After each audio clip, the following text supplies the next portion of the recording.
Kaibigan ko naman. Si Gringo, kaibigan ko yan. O yan, magaling na leader yan. Kung hindi nga ako tatakbo, siya yung susuportahan ko eh.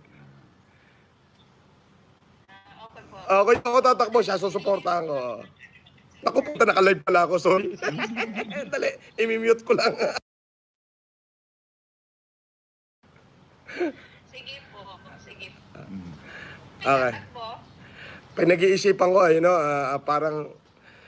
parang politics is not a cup of coffee anymore to me. I just want to do humanitarian throughout the land. Yes, that's it.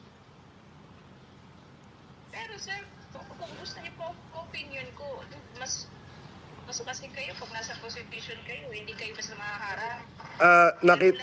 Nakita mo yung humanitarian ko dito sa Northern Luzon ngayon. Tingnan mo sa LM Comeback. 3 araw to. Personally, nandito ako rito. Nandito ako ngayon.